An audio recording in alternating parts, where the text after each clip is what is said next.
How's it going, everybody? And welcome to the Barely There podcast. We are going to be breaking down the up and down game against the Chicago Bears against the Miami Dolphins. But before you want to do that, if you want to follow us on Twitter at Barely There Pod, I'm Duke Coughlin. You can follow me on Twitter at that pod guy Duke. As always, I'm joined by the Ayatollah of Capicola at Lucas Perfetti 46, the man himself, Lucas Perfetti. Obviously, we're going to be talking about Dolphins Bears. We're going to be talking about Justin Fields. We're going to be talking about quite a few different things that we saw on Sunday. Miami Dolphins unfortunately take this one 35-32. As Lucky Spag says, be sure to smash that like button. It goes a long way. I think we got around 50 views on the last episode, Lucas. So I feel like, or that's just on YouTube. So we're doing pretty good on that front. But obviously Miami snuck this one out 35-32. I think we punched Miami in the mouth a little bit more than they thought we would. Justin Fields looked every bit as advertised coming out of that Dallas game, and even before that, coming out of that New England game. Obviously, we're going to have to talk about that quite a bit. Offensive line with Riley Reif was definitely something that was very much improved. Wish I could say the same about the defense. It was a rough go, a really rough go. But in all honesty, we didn't get a whole lot of help, and we're going to talk about that here now. So, Lucas, how are we feeling about the Zebra crew? And listen, we're not ones to complain about the referees. We're not ones to make excuses for this team because, trust me, enough people do that. But how are you feeling about the Zebras in this one? How are we feeling about these makeup calls? How are we feeling about just complete lack of visual coherence from the Zebras? I mean, okay, so Duke asked me before the show, do you request we start with something? And I said the referees. And that's not something I usually talk about really much at all. So I think it was that egregiously bad of an example that we need to kind of get in front of this and talk about it right away, just because I don't want to be hung up on, hey, this call happened like 35 minutes into the show. But yeah, realistically, if you look at the series of plays when it came down to winning time, because realistically, this was a shootout. I'm going to shout myself out. I love the over. Really was my lock of the week. Over happened pretty fucking quickly. If you alternated and maxed it, you probably made a ton of juice. I don't know about all that though. And the Bears covered, and I thought they were. I thought that the Bears are good enough on offense really to cover a lot of spreads, especially if they're going to be egregious spreads. And what we saw with them against Dallas offensively, I mean, I told you before, I felt confident on the last show. I felt confident enough to trade Josh Allen in fantasy and roll with Justin Fields for the rest of the year, because I think Dallas is that good of a defense and Justin Fields played that well. But with all that being said, I think there was a series there where it went from the Bears were down 3. Tua, which I understand, I want to say they threw a flag and picked it up for the intentional grounding. Possibly. Maybe not. They did throw a flag and pick it up at some point, and it was going to be for the Bears. But with all that being said, Tua had an intentional grounding type of play. He threw it at the feet of a running back that was blocking. So I don't know how the rule is, because I think they have to be an active pass catcher, and he was in there in blocking support. So you missed that one. Then the next play, so it should be they're in like a 2nd and 21 or something like that. It's 2nd and 10. Tua throws up an underthrown fucking deep ball, which he's incredible at. I mean, him being able to throw short on a deep ball is something like I've never fucking seen before. It just loses air every fucking time he tries to launch it. So I just saw Hurst's comment. Dude, the entire comment section is just trying to get me in trouble right now. I just think it's kind of egregious there. And then they get that bailout call where Eddie Jackson is very clearly playing the ball. And they're able to go down, and the Bears still get the stop. And then the Bears are driving the ball, moving the ball. Sure enough, that 3rd and 10 happens. They throw up a bomb to Chase Claypool. There are 2 officials looking at dead in the eye, and they don't call it. And it's like one of the most obvious fucking PI calls you could have made, and they didn't do it. And it's almost feels like, I don't know. I just think all the guys with tinfoil hats that believe in games, possibly not the results being detected, but officials being in bed with Vegas and protecting point spreads and things like that. Like, I think that gained some steam, and I think we're seeing some really bad missed calls. And I think we've gotten to the point where technology wise, like, why shouldn't you be able to challenge a no call? I get it. It might slow down the game, but you know what I mean? Like, you should be able to. We crossed this bridge with the fucking Saints game in two or 3 years ago, right? In the NFC Championship with the Saints and Rams, where it was such an egregious no call. And their way to acknowledge that rule or fix that rule was for you to be able to challenge calls that are called pass interference, not no call. So it's like, didn't even directly acknowledge the rule. We have the fucking technology to be able to say whether this was a hold or not, whether this was a pass interference or not. And I'm not saying doing that for, on the offensive line or in the trenches in general, but to me, it's fucking annoying, man, because it's such a clear and obvious call, and Fields is playing at such an elite level now that, like, you'd think he's going to get that call, even if it's a ticky-tack call. And it was such an obvious fucking clear no call that, I don't know, it's annoying. And even at the end of the day, like, with all that being said, Fields still made that last play to Equanimeous St. Brown, and he fucking dropped it. I mean, it hit him right in his hands. I know this has room to be argued, but I would like Claypool to be a little bit more aggressive on that as well. You're 6'4", 230. You're fucking built like Megatron. He's got his arms around your waist. I understand, but I don't know. Fucking shed him off of you and attack the ball. It just didn't feel like he was attacking the ball. Felt like he was letting the ball come to him, and his hands didn't get touched until the balls actually touched his hands. So that second defender that came in my opinion, it was not pass interference. It was the first one that was clear and fucking obvious, but even still, you're 6'4", 240. I know he's wrapped around your fucking waist, but go attack the ball. Go get it. Like, you make that play and you're a fucking god in Chicago. We freaked out when you had a 1 yard reception. So even though the worst call is miss, the missed call is much worse than him not catching the ball, but still, I'm fucking sick of it, dude. I feel like it decides the outcomes of a lot of games, like bullshit, and we see bullshit ticky-tack calls do it too, right? And then you miss such a egregious pass interference. It's fucking annoying, dude. There's no consistency across the board, and the NFL has never really made an effort to fix their issues with officiating. Like, there's no accountability, right? Like, anytime a player does something fucked up, he gets fined. A coach fucking does something, they get fined, suspended. There's no suspensions. There's no suspension without pay for this fucking ref that was an absolute fucking criminal. Realistically, Yeah. We don't know if he had the fucking the Miami Dolphins money line as his last. All right. Right? We don't fucking know that, though. I know.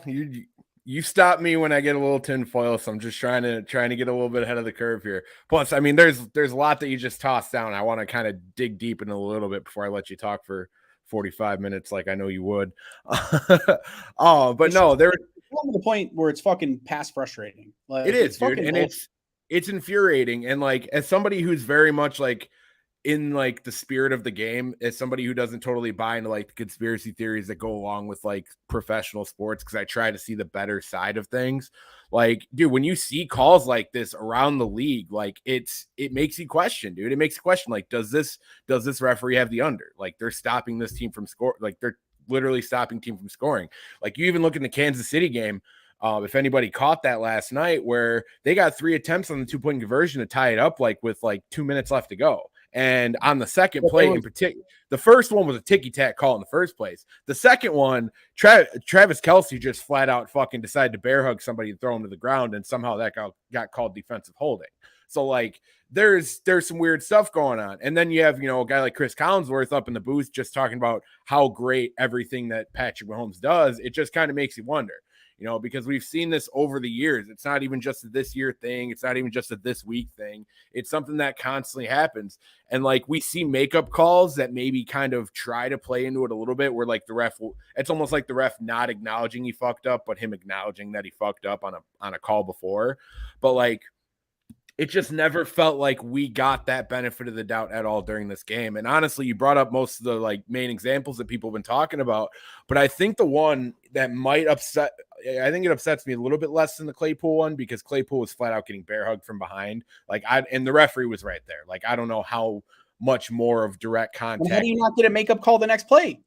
Well, it's like, how do you not see it there? Like, literally, like where I'm standing staring at my fucking camera right now, that's how far away that ref was from Chase Claypool as he was getting fucking basically tackled before the ball got there.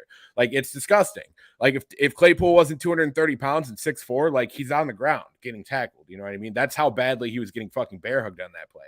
I do think like, yeah, the ball does hit him, and I would like to see him catch that. And that's something that like needs to be watched moving forward. But like we even said it when we traded for him, though, Lucas, is like we're gonna have to live with some stuff like that where Claypool is gonna drop some easy ones. Like it's just kind of part of the experience. It's frustrating. It's very frustrating. It's going to be frustrating with any wide receiver, but it's going to be something we're going to see. But honestly, I think the call that bothers me the most, and obviously it's because I got the Bojack fucking box behind me, so maybe I'm a little bit biased, but that play to Jalen Waddle where Eddie had the fucking angle, he was making a good play. He was paying attention to the ball, wasn't fucking getting physical with Waddle at all. Tua underthrows the football, and Waddle tries to jump back into the fucking route and basically makes it appear that Eddie Jackson like knocks into him, and that causes a fucking pass interference. Like, I'm sorry, that's disgusting. That's complete misunderstanding of what the pass interference call is. Like, and I don't want to sit here and question referees that have been doing this for years as I'm sitting in a fucking like a GT player gamer chair. Like, I get it. Like, the optics aren't looking great for me here, but like, I don't know how anybody can look at that play and say, yeah, that's a pass interference. It was an underthrown football. Jalen Waddle tried going back to the ball and hit Eddie Jackson in stride to make him knock into him. And that's how that played out. Like, that was, you could almost give that incidental contact on Eddie at the least. At the very worst, that could be offensive pass interference by fucking Waddle for even like knocking into Eddie in pursuit of the football, because you can't go through somebody to get the football. That's been something that's been stated in pass interference for years. I don't think that's really changed.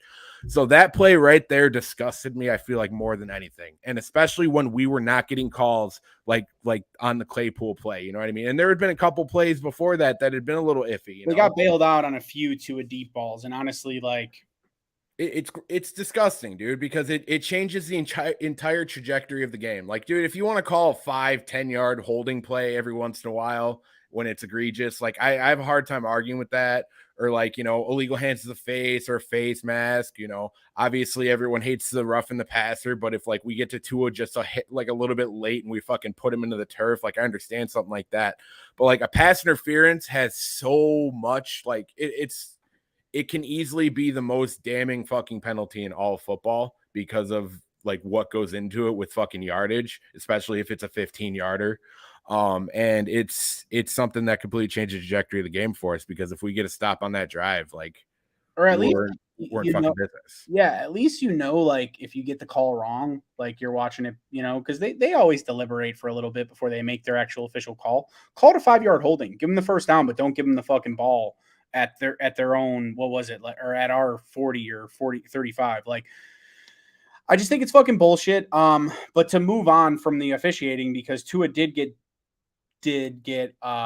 bailed out on I want to say 3 deep balls he got PI calls on, all of them being thrown short. Like, if you should not be rewarded for having a dog shit arm. I'm sorry. And like, I'm going to go on a little Tua rant right now, because I'm not backing down from what I have said about Tua in the past and what I think he is. And I think we know exactly what he is. He's an extremely efficient underneath thrower that does not have the ability to be a killer. Right. And what I mean by that is he'll dice you up across the middle of the field. He'll even work the outsides of the field. He'll read the coverage. He'll be able to get the ball out quickly and anticipatory throws. And he's good at that. And he's good for what the fucking, what the Dolphins want to do. In my opinion, he's Jimmy G, but a premium version, like a fucking the most upgraded software updated version of Jimmy G. Just a lot better, but still the same type of guy, right? Like, he's really not going to kill you deep ever. And personally, I think that the Bears really started adjusting and saying, you know what, fuck you, we're taking away the underneath shit, throw the ball over the top. And the defense adjusted way too late, but they were able to get a few stops there down the stretch in an important time.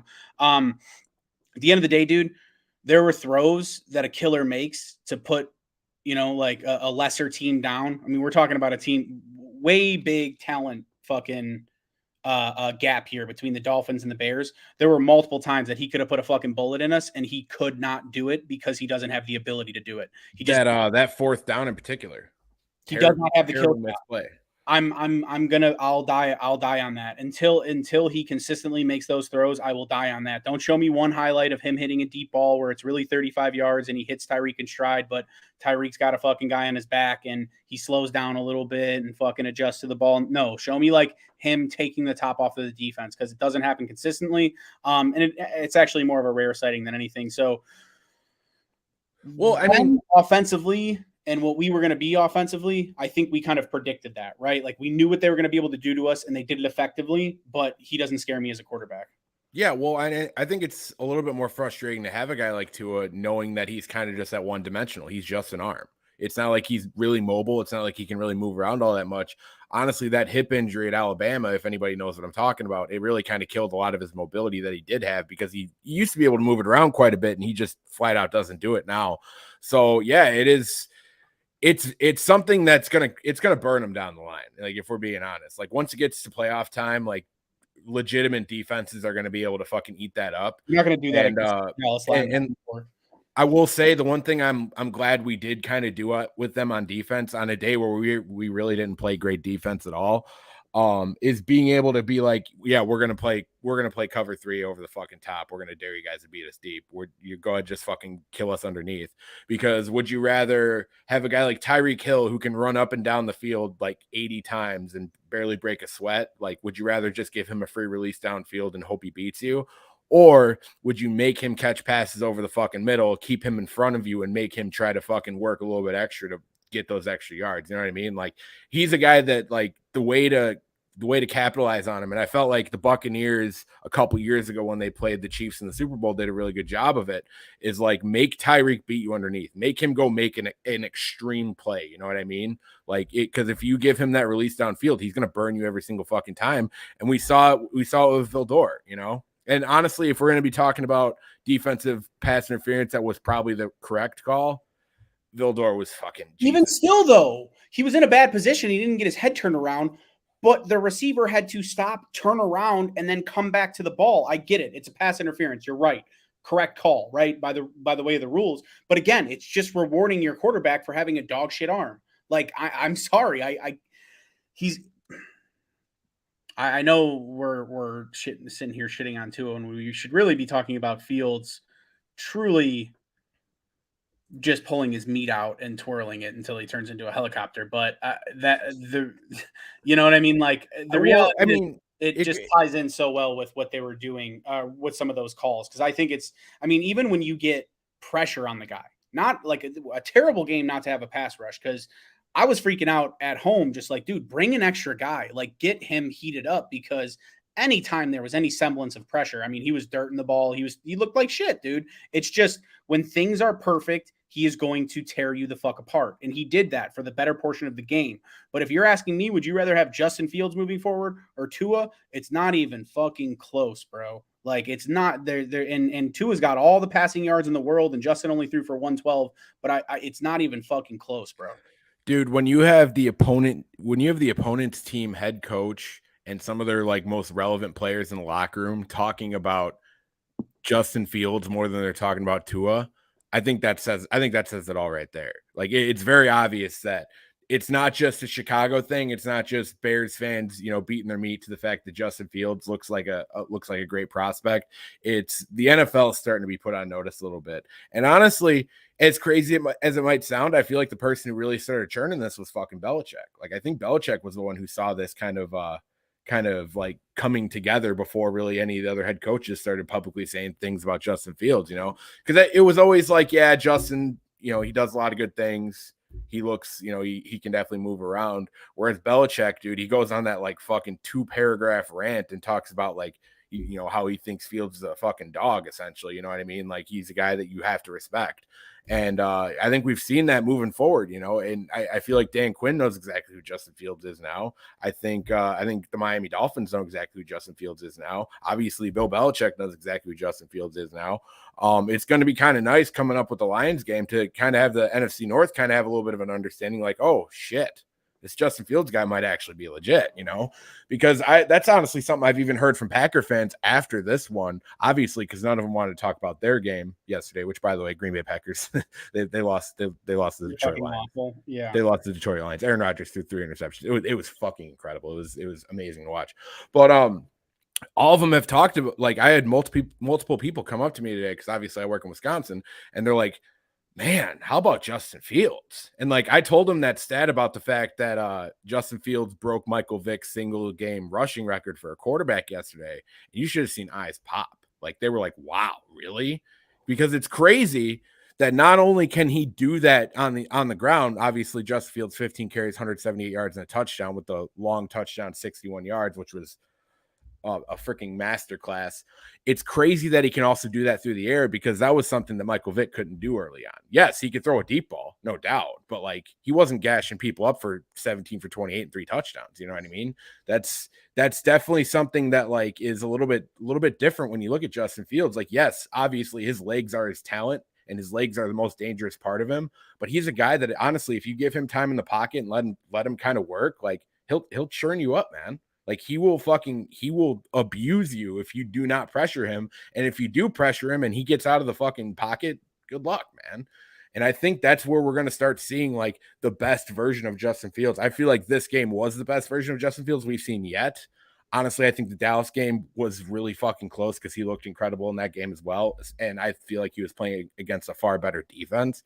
But I think when you look at just what he's doing, the confidence that he's showing, the ability to make a read and make a throw on a fucking dime, being able to take what the defense is giving him, all the stuff that like we were like kind of talking about early on in the season that was making us so frustrated, like to the point where me and Lucas were ready to kill each other every episode. Like, it's finally coming together. Like, when we were talking about like, this kid's so fucking talented, like it's only a matter of time. This is what we're talking about. This is the time. We're finally starting to see it. And it looks like, man, you don't see a ceiling on this kid. You don't, because you've seen him do a little bit of everything as a quarterback. Well, and that's kind of, you hit on a lot of things there, but I will say, see, we don't know, because we've never actually watched like game by game a star being born at quarterback for us. Like, we've never watched it. Like, we saw some flashes with Mitch, and he had some high level games, but like, we have never seen a 3-game run with this type of efficiency. And you can even put more context to those numbers, right? 17 of 28, a few drop balls in there, right? Like a few. And the one thing I will say Fields needs to work on in like the immediate right now future is screen placement. Not so much the running back screens and shit, because he's pretty nifty and changes his arm angle and gets guys to jump and, shit like that. Like, he's been impressive, but I feel like his screens to wide receivers on the outside are a little bit shaky.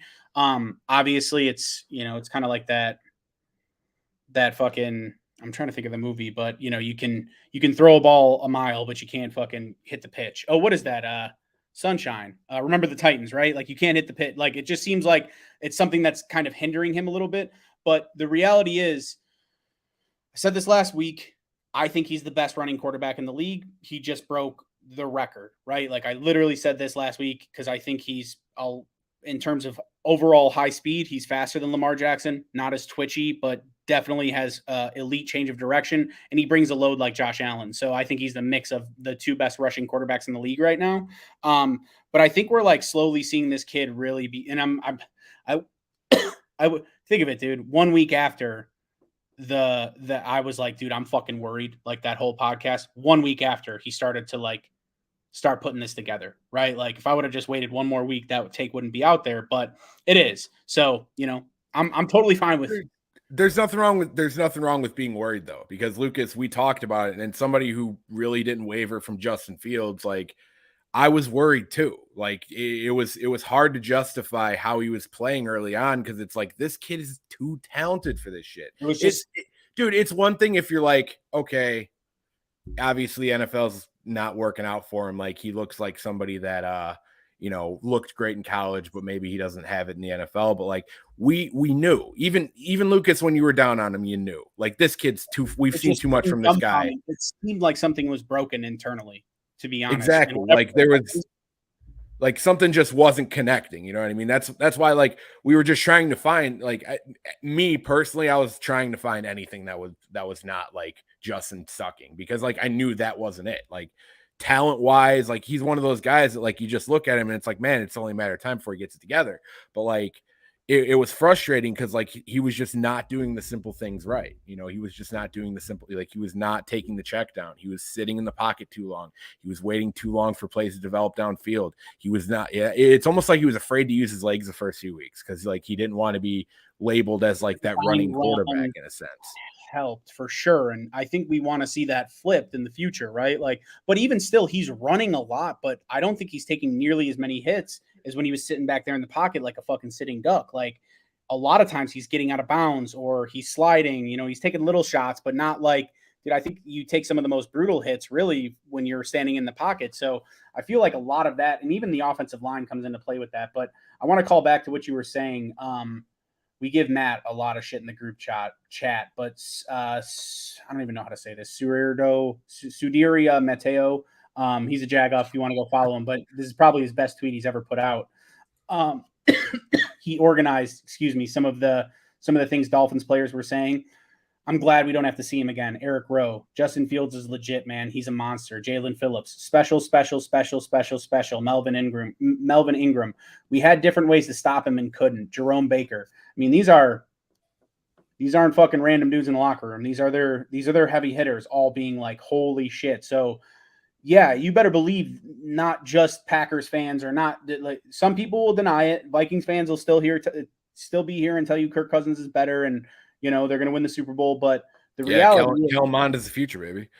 These last 3 weeks have put the league on fucking notice, and Justin Fields has arrived. And maybe you want the passing stats to be a little bit different, but again, we've seen like a lot of stats left on the board because of guys dropping passes or because of, you know, a missed PI call or shit like that, right? And Claypool did get a pretty big PI call at the beginning of the game. So I will say that it's the first guy that poses so much of a threat as a big body dude that they will be grabbing at him and we will get more calls because of him. So that alone is going to be a huge benefit for Claypool. But yeah, man, you know, I think the reality is this was just, it wasn't the Justin Fields game. It's the Justin Fields coming out party. We've seen this, like, that's what I was getting at with Mitch too. We saw flashes.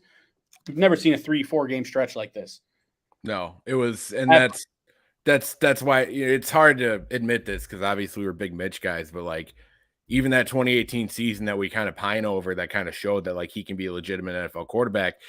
There was still that like sense of a roller coaster. So much different, dude. Yeah, no, it feels so much different. And like honestly, the biggest thing that like I go back to is like it kind of felt like this started coming together. In the Giants game? That felt like Fields was starting to kind of churn it. And then we get into the Vikings game where obviously we lost that one, but he started kind of working us back. And then, you know, obviously, of course, the game that me and you went to, the Washington game, was a huge step back. But like, even then, like, there was still like that fucking idea, like, okay, is he starting to kind of figure this out? Like that Washington game was rough. That was a team we should have beat. And honestly, I'll still stand by the fact we should have fucking beat the Washington Commanders. We outgained them by like 3 times their yards. Like we moved the fuck out of the ball. He was playing well, just no touchdowns. Yeah. And that's the thing is like we were both disappointed walking out of that stadium. And even fucking after the game, we were just talking about like how the fuck did that just happen? And then we look at the numbers and we're like, how in the world did we only score this many points with how many offensive yards we had? You know what I mean? But like it just showed how bad we were in the red zone, which honestly, that's another thing I have to give Getsy credit for. Like red zone play calling has been fucking night and day. Cole Kmet getting used as an actual feature pass catcher instead of a block and release guy. I think that has a lot to do with Riley Reif, as you talked about in the beginning. And I mean, fuck, dude, there were a lot of people saying the Bears need a tight end 1 next year. Nope, you can cross that off your fucking list. I'm willing to see an improved offensive line and Cole Kmet in a true feature pass catching role because fuck, man, it was all there. It was like catching in stride and turning upfield and getting to the pine, go up and get it on. I think the first play of the game went to Kmet where it was like just a 7-yard quick little fade or out route. We put him out wide on the bottom, dude. I saw that, dude, and I can't even explain my excitement when I saw Cole Kmet out wide. I'm like, Oh my gosh, we're actually going to continue what we were doing last week, and we're going to fucking feature this guy. But like I think the telling thing that kind of made me like stop worrying about the Komet situation, because obviously, dude, how could he not worry about it early on in the season? He just flat out wasn't getting targets. But like when Getsy went out of his way to like say like we love what Cole Komet's doing for us, like we have absolutely zero issues with how everything's going. Like he didn't have to come out and say that. He almost came out like unprompted and said that about Cole Komet. And that's just not something you have to say about a guy that didn't have like had like what 4 or 5 catches on the season at that point, who's a fucking former second round pick. Like Getsy didn't have to go out and be like, yeah, Cole does everything we ask him to do. He's been great. You don't have to do that. And then you start seeing him actually get featured in the offense once Riley Reif gets into the game. And listen, I hate guys losing their jobs to injury, and I hope Larry Borum's good from that concussion and everything like that. I hate, so I think he's okay. yeah, like, and I hate seeing guys that like earn that spot in training camp lose it due to injury. You know, we've seen that so many times over the years, but simply put, like Riley Reif is just a different, it's just game changer. You don't need that extra tight end in there to chip everybody on the edge to kind of hold Larry Borum's hand. This is a guy, Riley Reif, who's been working the edge his entire fucking career, and he knows how to do it. And he's been doing it at a pretty fucking high level. So like you see what he's done with the offensive line in just 2 weeks of playing with them. Going against 2 very strong fronts, like we were talking about Melvin Ingram a little bit ago. He's not even a regular starter, and he was the AFC Defensive Player of the Month in fucking September. Like that's, and the fact that we were able to contain that to, I think, how good he was in fucking Los Angeles. Like he was a stud, dude. He's been good everywhere he's been. Like he was a monster in college too. Like I was shocked looking at the depth chart for the Dolphins and seeing that he wasn't a full-time starter, but like to have that type of weapon on the outside and still only give up 2 sacks, which is night and day compared to where we were about 3 weeks ago. Even in the New England game, like Justin was still getting fucking hit in that game. You know, Borum was having a hell of a time with Judon, and honestly, that ended up causing us an interception in the first place. But you see what that type of stability on the outside and having that next to a guy like Tevin Jenkins, you see what it does for the entire offense. You know, you don't need Cole Kmet to be on the line every single time to chip before he goes out for a route. You don't need him to straight up stand in there and be the 6th offensive lineman. You know, honestly, if you wanted to do something like that, now you have Larry Borum at your disposal because Riley Reif's already fucking playing. You know, you've already ripped off the Band-Aid that you're probably going to have to pay Riley Reif whatever incentive-based contract he has. You might as well try, if you're going to do 6, if you want to have 6 offensive linemen out there, with one of them being a tight end, you might as well just put Larry fucking Borum out there if that's what you're going to do. You know what I mean? Especially if you're going to run heavy sets. I mean, yeah, I think he's more appropriate at swing tackle, to be honest. And it's been really nice in terms of pass protection. I will say that. And Justin Fields, it's crazy because I want to give us a little bit of credit, meatheads in general, right? We all said, you got a guy with a 4.4. Why aren't we having design runs? And I will give Getsy and Eberflus and the coaching staff credit. They started utilizing Justin Fields' legs a lot more, and now it has defenses on the ropes because he's so fucking athletic to the point where if you want to play him in man, you better believe after 2 seconds, like if the ball's not out of his hands, he's going to be fucking running the ball, right? Like it's just got defenses on the ropes and they don't really know what to do, right? Like you're seeing defensive linemen that are usually over aggressive, stopping and trying to make sure that they have contained, even though they don't have a chance to fucking contain him. So it's really nice what's happening. It's just it's good to see the Bears offense have defenses off balance and now be able to get a lot more layups involved as well, right? I think that has something to do with it. I think like the staff utilizing Justin's mobility and design runs. I mean, you look at it looked like it was, I think QB School does a breakdown it, but I saw it live and like it looked like Justin Fields was going to essentially just run, his outside zone, like the QB zone with the lead blocker. Lead blocker went backside and there was a hole the size of a fucking truck. Justin Fields has the ability to cut back like a running back. He cuts it back up and he's able to take it for like 25 yards. Like shit like that, like is now setting up like, okay, you're starting to see these setups that we've been pleading for fucking weeks, right? Like we're starting to see the long-term plays. Okay, this is the new wrinkle of this play. We've been running QB zone. Let's run a cutback off of that. They're going to start over pursuing because you have to respect the speed, and he's getting 7-8 yards a clip just coming around the edge just because he's able to beat everyone there. So Things look good in terms of offense on Chicago. No doubt about that. Well, and I think one last thing, Cole Kmet just passed his 2-year touchdown total with Matt Nagy in, what was that, 9 games? So hey, my Cole Kmet 10 touchdowns, fucking my prop, it's still alive. It is still alive. I called for 10 Cole Kmet touchdowns this season before the season started because obviously I'm just way too big of a Cole Kmet guy. But it's got some juice, baby. It's got some juice. But honestly, to kind of break down a couple of things you were saying there, because you made some really good points. I really think one of the things that is really making this offense go right now is being able to effectively use that defenses like attacking our interior run game with our running backs, because you look at this game, I mean, it's so easy to look at what Fields did and you're like, well, you don't really have to bother with Montgomery and Herbert. They were both kind of being checked up, if we're being totally honest. Like, it was very obvious that the Dolphins were trying to stop any semblance of the interior run game from our running backs and try to make Justin Fields beat him. It's just, I don't think they realized that Justin Fields is him. You know what I mean? I don't think they realized that he was at this level quite yet. And I think Dallas had to learn a similar lesson. But I think what this really does, and the way I like what Getsy's doing right now is he's being able to recognize when a team is loading the box on us to be able to stop our interior run, that we're not going to have as many guys out on the boundaries to be able to take on Justin Fields with his speed. So like, let's say a team sits in a base 4-3 set and they are fucking within the box, you know what I mean? And we call a pass play out of single back, or we call a pass play with a tight end in and a running back in the backfield, like out of shotgun. What that does is like it forces so many guys like congested in the middle that if Justin hits the corner, like he's going to have so much fucking daylight to work with. If things are covered downfield, Justin's going to be able to just kind of manipulate that and get 10, 12 yards. And we've seen that a lot. We've seen that a lot on like third and short, or even like second and long. Like the last 3 weeks, the Bears have the best fucking third down conversion rate, and most of it is Justin Fields running. Well, and teams are expecting us to run the ball in those situations. And like we are, but we're not doing it in the ways that they're expecting us to. You know what I mean? Like they know what Khalil Herbert and David Montgomery can do when they're churning together. You know what I mean? When they're hot, they're hot. We've had no shortage of that this season. We're one of the best rushing teams in all football, even before Fields started going off for a reason.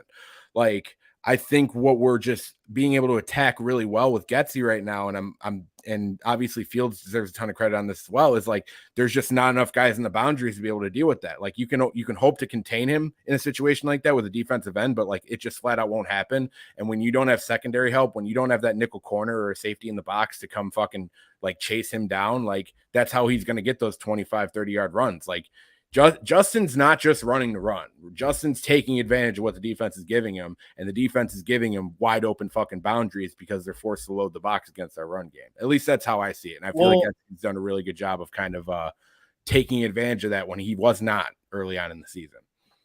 I will say this week specifically, I saw a lot of that. And to kind of build on that, I think it's just pick your poison, right? Like, do you want our running backs to go for 200 combined, or do you want our quarterback to go for 125, right? Like it's just pick your poison. Like you have to choose to stop one, and that's what a fucking dynamic offense is. Now you have enough playmakers and enough guys that can make impactful plays where you are now able to say, pick your poison. We're going to take advantage of what you're giving us, right? And right now, our team, like the Chicago Bears, is loaded with explosive plays, and it's 100% because of Justin Fields, right? What they're running on offense, there were still some things there where I think there was a segment where Getsy had like 3 screen passes back to back to back, edge. 2 of them were to Claypool, 1 was to Mooney. Like the wide receiver screens were not working. We ran about 30 of them yesterday. So I won't say the play calling. I mean, what I'm getting at is Fields is doing exactly what we wanted him to do, and that's elevating everything around him, right? Like he is elevating this offense and putting them in a different stratosphere that we have really never seen as Bears fans. 30 burgers 3 weeks in a row, essentially, one being on the, I know it was 29 or whatever, but one being on the Cowboys. Like that's not something to snuff your nose up at. Like this is, we're not talking about beating up on the Lions and a shitty Texans defense or a shitty Cowboys defense a couple of years ago. We're talking about like, you played some pretty good fucking defenses here in this stretch and you've been putting up points. So I mean, it's just not. But right now, the offense isn't sustainable. You can't depend on your quarterback to bail you out on 3rd and 15 every fucking time when defenders have their back turned. But even still, you have a spy. It's useless. Justin's making one guy miss, right? It's crazy how quickly he's able to change speeds while he's already like ramped up, right? Like not just acceleration, but like maybe he's at, and you see it all the time. He sets people up. It's like he'll be at 60% and then he takes off into another gear and he's already at 100% in less than a second. And it's like that pursuit angle that looked really good in the moment turns into shit like instantly. It's actually fucking profound. It's amazing to see. I'm happy as a Bears fan. Well, dude, that was that 60, like what you just explained, that perfectly encapsulates what we saw in that 61-yard touchdown run. Like Justin was having it set up, like that play looked dead in the water at a certain point. Like it looked, had a chance to tackle him. It looked like we had the first down. It looked like Justin was kind of trying to slow down to get out of bounds. And then you just see him kind of cut in that hole. And the second he hit that with two guys kind of trying to like break down on it, and they were just obviously late, it's like, oh my gosh, he's gone. Like, and that's something that like, it's crazy that he beat his record, but like that was some shit that we see Michael Vick do. And like, we always kind of had this idea that we wouldn't see that again. You know what I mean?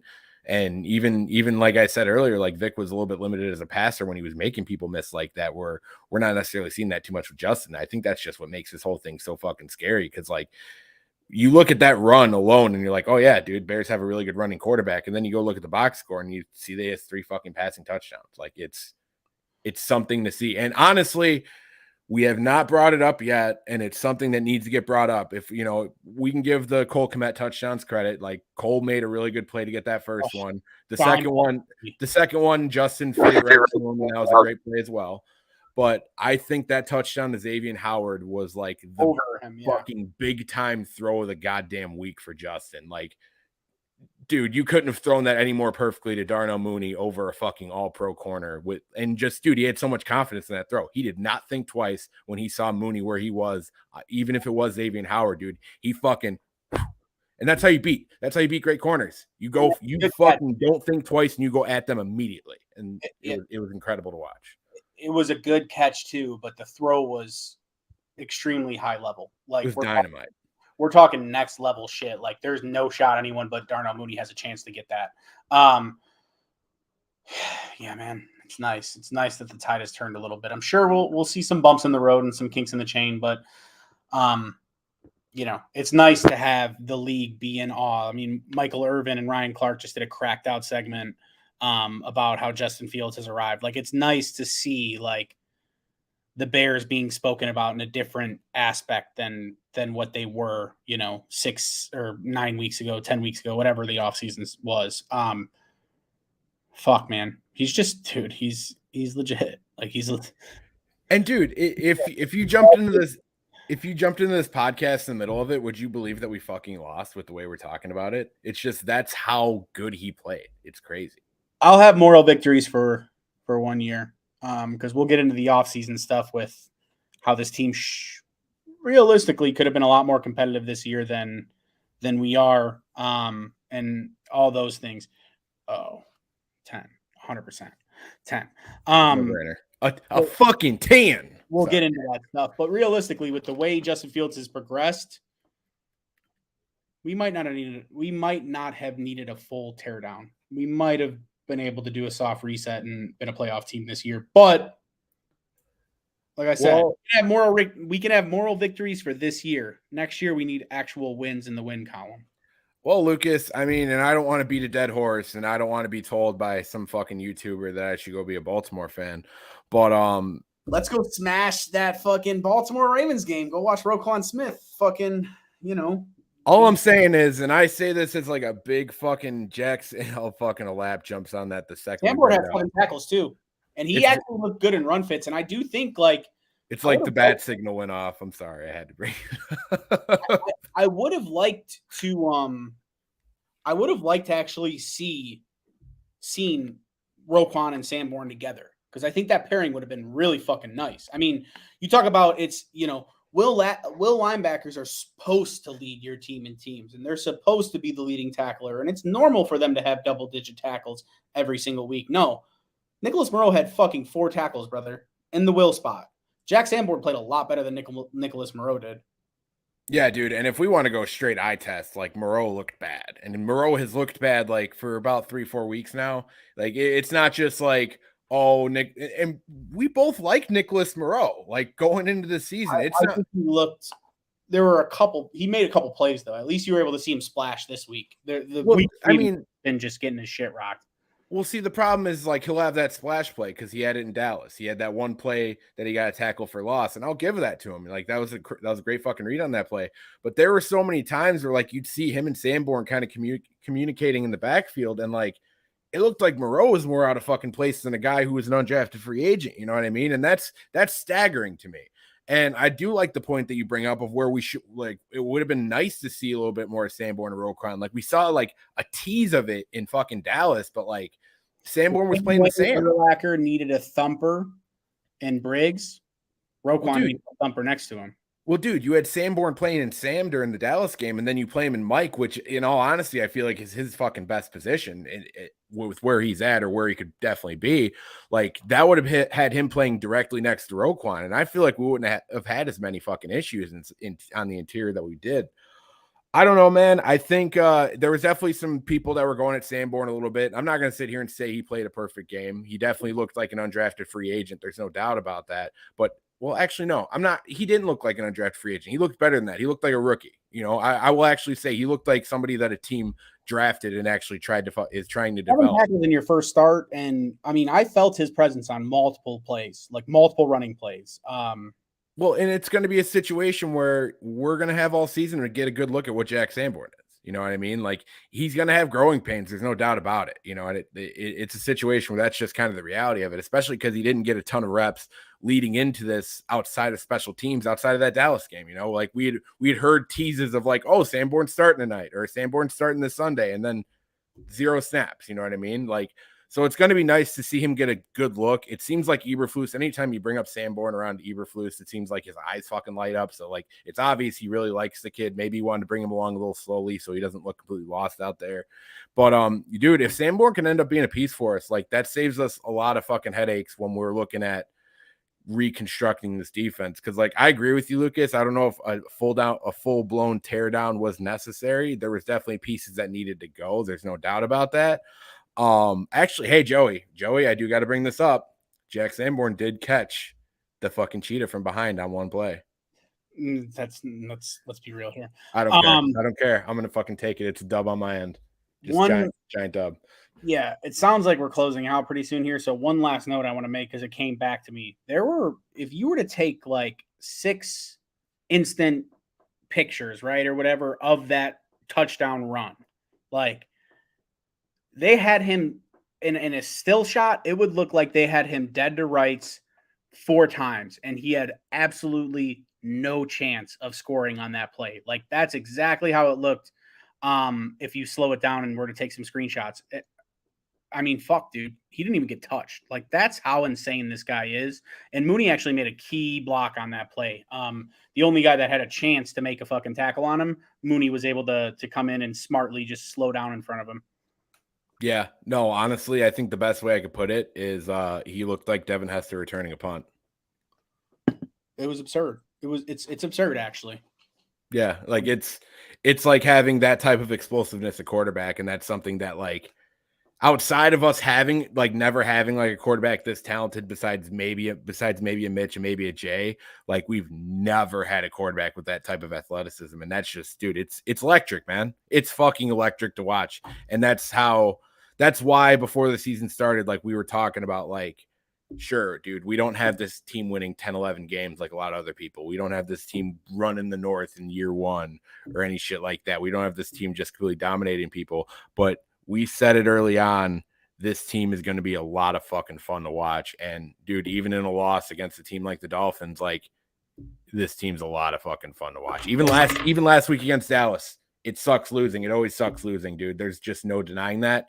That game was still a lot of fun to watch, and it's because of Justin Fields. A 35-32 game, I have learned, is a lot more fun to watch than a 12-16 game. It's just fact. I'll take the 12-16 game if we win, but if we lose, yeah, no, it feels like a waste of a fucking 3 hours on a Sunday. Exactly. So, I mean, schedule does lighten up a little bit. I would hope that we're gonna win back-to-back games here and go to what would it be then? 5-7. Get a couple games under 500, or 3-6 right now, right?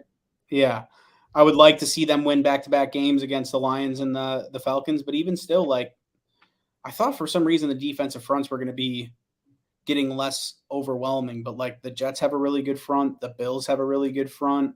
The Packers lost like 12 fucking players last week, so I'm not going to say they have a really good front, but I mean the Falcons with fucking Grady Jarrett and they have another first round pick that they recently got, or someone else that's Baldy just did a breakdown on. Like they got a pretty good defensive front there. Jets defensive front is actually kind of fucking stacked. So it's just going to be tough.